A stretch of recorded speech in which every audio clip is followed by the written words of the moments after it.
It is Amber with the Amber Living Vlog, and this is the film industry. Now, I got a request for a video to be made about financing, and didn't really, no details, but I'm going to assume that they want to know about financing for your projects and films and all the short films or whatever you got going on.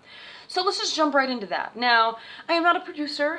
I don't like being a producer, and I'm not a salesman. I am not a good person that is in charge of trying to get funds for something. I don't like asking for money. I was born blue collar, so me asking for money is like a weird, it's a weird thing. It's a weird dynamic. I don't like doing it.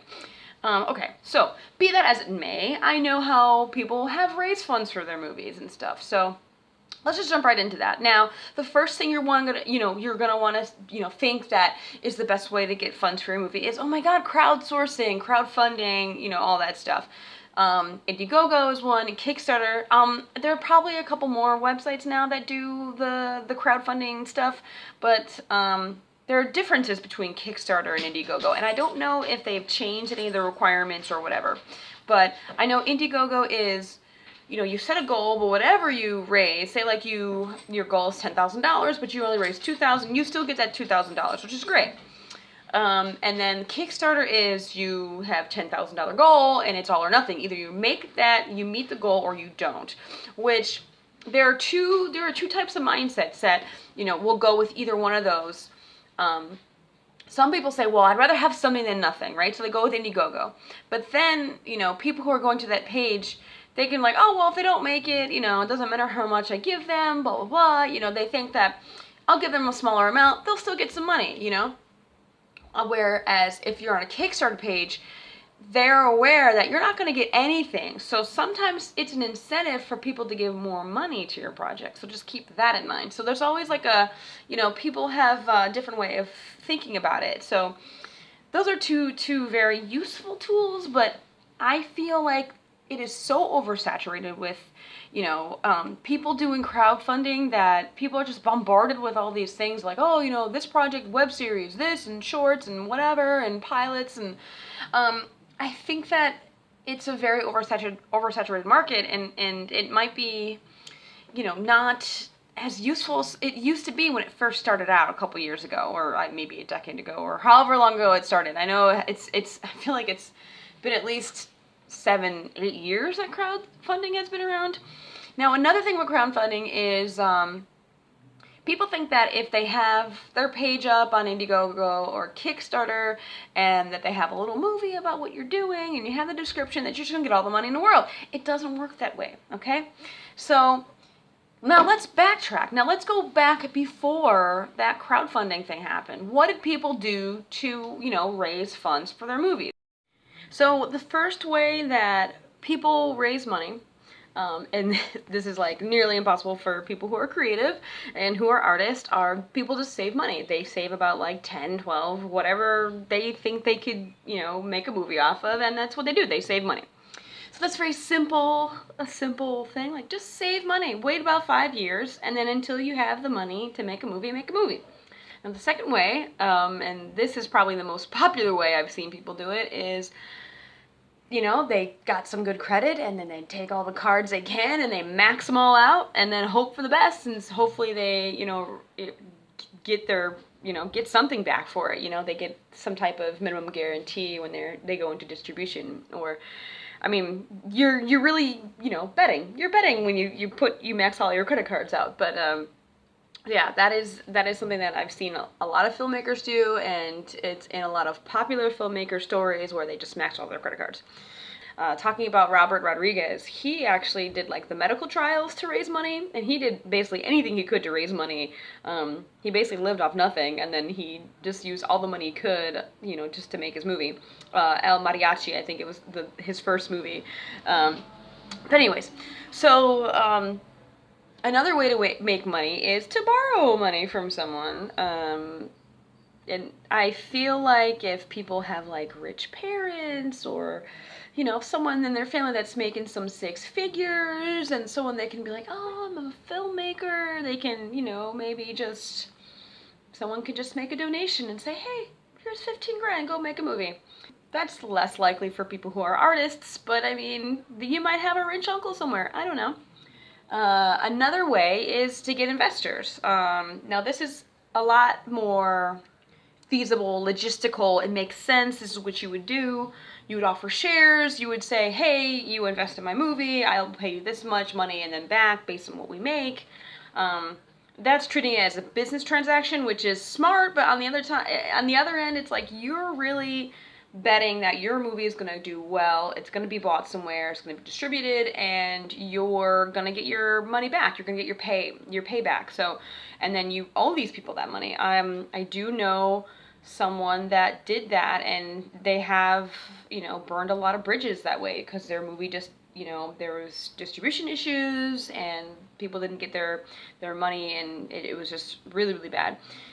Especially when you get investors as far as like friends and family. So, that's just say, hey, let's, just have, hey, $5,000 or $30,000 or whatever. Can you just give your money to us, and then, we'll make the best of your money. It's, it's kind of like when you invest in stocks. And I just do this because it's like, invest is very like, it's like a scary word for a lot of people, because you're taking a risk. Obviously, that's another high risk way of doing it.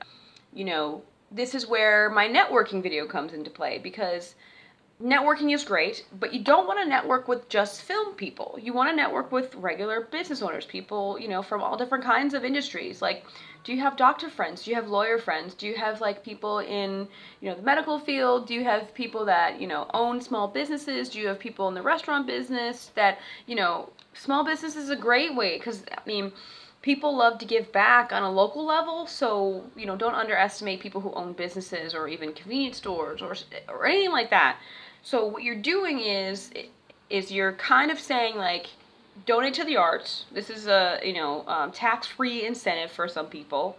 Donate $1,000 and then we'll give you an executive producer credit. And these are things that people do on the crowdfunding pages now.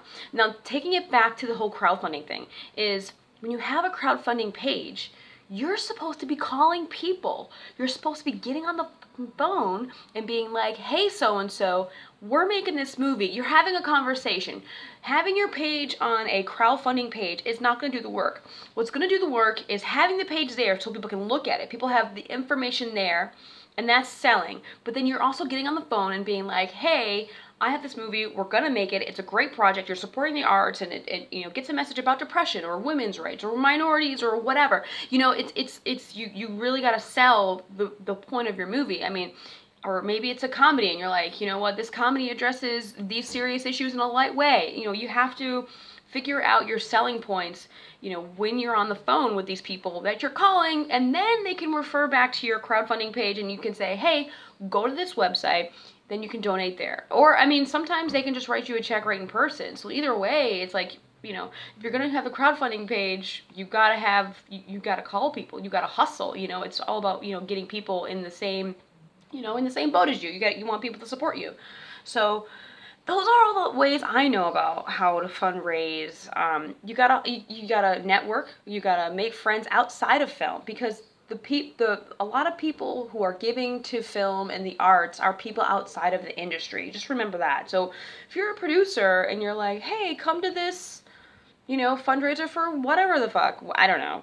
People have fundraisers for all kinds of things, and you need to be in the spots where you can meet big players. You need to be in the circles where other rich folks are, and it's like super hard, but it's not impossible. I'll be out there doing something else besides just film stuff, because then you're only gonna have film friends, and we all know that your film friends are also looking for work and or trying to make their movie. So, just think about that. And also there's another way of making money is there's product placement. You can exchange, for example, like location fees, right? You can get out of location fees if you're like, hey, you have a nice establishing shot of that restaurant or something, right? So that saves you money.